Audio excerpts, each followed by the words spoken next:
रोक रोक न्यूज पहा आता नव्या रूपात.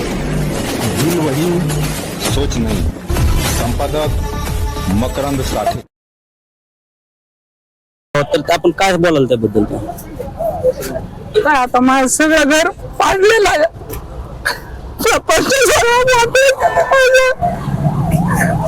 कालच्या पावसात लेकरं घेऊन बाहेर काढली.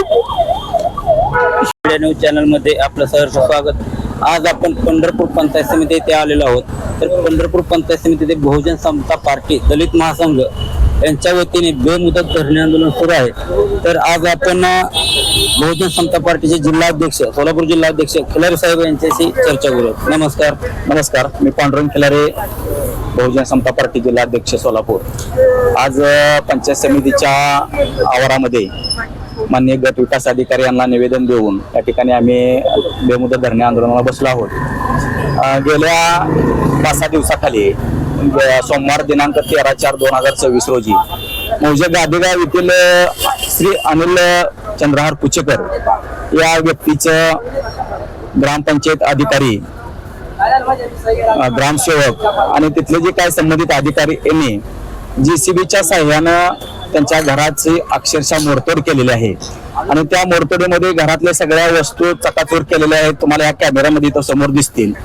आज एवढा मोठा लोकसंख्या असणाऱ्या काशीगावमध्ये जर कोणाच्या तर एखाद्या व्यक्तीच्या नावानं खोटा अर्ज घेऊन जर मातंग समाजाच्या श्री कुचेकर कुटुंबावर जर कोण अन्याय करत असेल तर त्याला आम्ही गप्प बसणार नाही. कुचेकर कुटुंबाच्या पाठीमागे आम्ही बहुजन समता पार्टी आणि दलित महासंघ ठामपणे उभा आहे. आणि आम्ही आज या ठिकाणी बसलो आहोत की अनिल कुचेकर यांचं जे नुकसान झालं आहे त्या नुकसानीचा पंचनामा करून जे संबंधित अधिकारी जे आहेत, जे ग्रामसेवक असतील, विस्तार अधिकारी असतील, ह्या अधिकाऱ्यांवरनी कठोरात कठोर कारवाई करावी आणि झालेल्या नुकसानाची नुकसान भरपाई देण्यात यावी. त्या हेतूने आम्ही या ठिकाणी बसलेले आहोत. जोपर्यंत आम्हाला न्याय मिळत नाही तोपर्यंत आम्ही या ठिकाणून उठणार नाही अशी आमची ठाम भूमिका आहे. ह्या धरणे आंदोलन आजपासून सुरुवात झालेली आहे.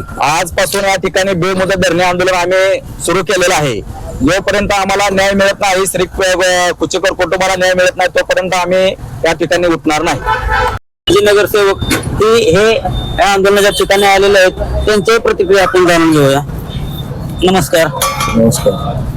तर ह्या आंदोलनाच्या ठिकाणी आपण आज भेट दिलेली आहे, आपण काय सांगाल? साहेब चंद्रहार कोंडेबा कुचेकर हे जन्मतः त्या ठिकाणी राहतात. जी सिद्धनाथ सहकारी ग्रामीण संस्था आहे त्या संस्थेने गेल्या 40-50 वर्षापूर्वी त्यांना सोसायटीचा ठराव करून त्यांना जागा ते दिलेली आहे. त्या संदर्भातले सगळे पुरावे आहेत. आणि ज्या तक्रारदारानं ही तक्रार देऊन पोलीस बंदोबस्तात घर पाडले त्या तक्रारदाराला तिथं प्लॉट सुद्धा नाही, म्हणजे ज्याची जागा नाही अशा माणसानं शासकीय यंत्रणा हाताशी धरून ती घर पाडायला लावलं. याचा अर्थ ह्या पाठीमागे कुठली ना कुठली अदृश्य शक्ती काम करते, जेणेकरून की आपण हे अनुसूचित जातीतील मातंग समाज जे आहेत त्यांना समोर जाऊन आपण बांधू शकत नाही, त्यांना बोलू शकत नाही किंवा त्यांचं घर काढू शकत नाही.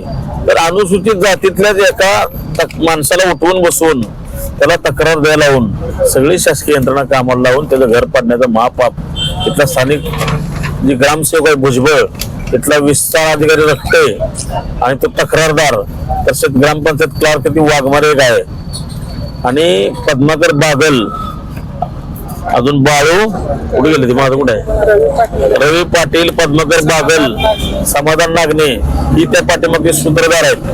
त्यामुळे खून करणारा माणूस हा आरोपीच असतो. तर ज्यांनी खून करायला लावला, ज्यांनी खुनाचं षडयंत्र रचलं तो सगळ्यात मोठा आरोप असतो. त्यामुळे हे घर पाडण्याचं षडयंत्र ज्या लोकांनी रचलं, ज्याच्या बंगल्याच्या पुढे ही झोपडी खुपत होती, त्या बंगलाधारका पद्माकर बागल त्या सहकार्यात हे मोठं पाप आहे.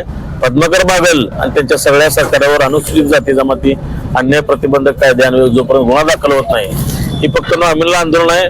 पुढचं आंदोलन अतिशय तीव्र असणार आहे. आम्ही आत्ताच यानंतर पंढरपूरचे उपविभागीय पोलीस अधिकारी, IPS अधिकारी जे आहेत प्रशांत दगळे यांना भेटून सविस्तर सांगणार आहे.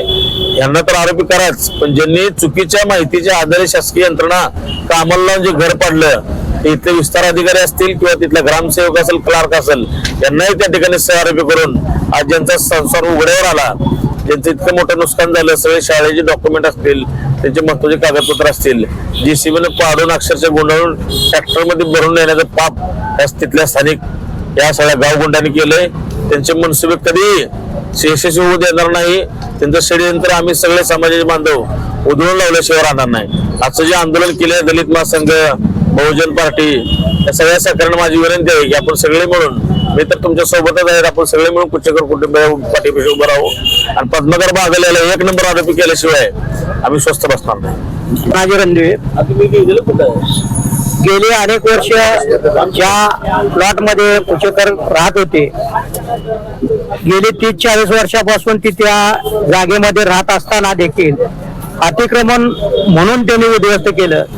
मग माझा शासनाला किंवा ज्या अधिकाऱ्याने जो अतिक्रमण म्हणून कुचेकरांचं घर पाडलं, मग गावाचं अतिक्रमण त्याच्या बरोबर का काढलं नाही, पहिला प्रश्न हा आहे.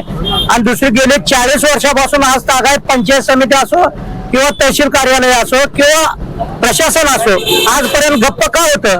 त्यांना कुठल्याही पद्धतीचं नोटीस न देता ग्रामपंचायतीनं मागासवर्गीय समाजातली माणसं हाताखाली धरून अन्यायाची भूमिका बजावली. ही चुकीचं आहे.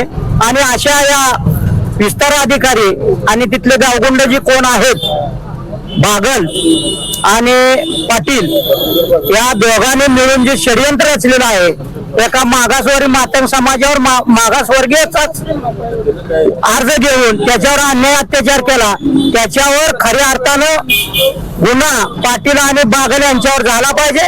आम्ही गप्प बसणार नाही. आणि यापुढे 2 दिवस आता आज तातडीनं नाही निर्णय घेतल्यात, उद्या आम्ही रस्त्यावर उतरू, जेणेकरून पंढरपूर तालुकाच नाही तर मी सोलापूर जिल्ह्यातील मातंग समाजाच्या प्रत्येक संघटनेला आवाहन करतो की सगळ्यांनी या आंदोलनामध्ये सामील झालं पाहिजे. आणि खऱ्या अर्थानं अन्याय कुचेकरावर झालेला आहे आणि तो अन्याय निपटून त्यांना न्याय मिळवून देण्याचे काम प्रत्येक मातंग समाजाच्या कार्यकर्त्यांचं आहे.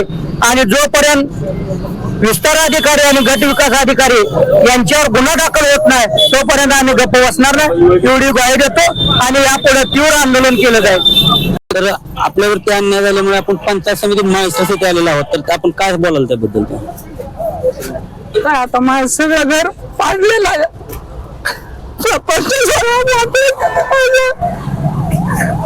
कालच्या पावसात लेकरं घेऊन बाहेर काढली. हे रव्या पाटील, पद्माकर बागल, समाधान नागणे, बाबे बागल यांनी बाबे बाबऱ्याला हाताशी धरून, त्याच्या नावावर सुद्धा प्लॉट नसताना त्याला हाताशी धरून या गावकऱ्यांनी माझं प्लॉट काढलेलं आहे. गावगुंडांनी सगळं माझं उद्ध्वस्त केलेलं आहे. चित्र सगळं तुमच्या समोर आहे. मला न्याय मिळावा हीच माझी इच्छा आहे. आपल्याला यापूर्वी काय पत्र व्यवहार केला होता ग्रामपंचायतनं? यापूर्वी ग्रामपंचायतनं मला काही पत्र दिलेलं नाही, काही नाही. तुझं घर पाडतो किंवा घर काढ हे असं काही सुद्धा पत्र दिलेलं नाही मला. कोणतीही कल्पना न देता माझं घर पाडलं.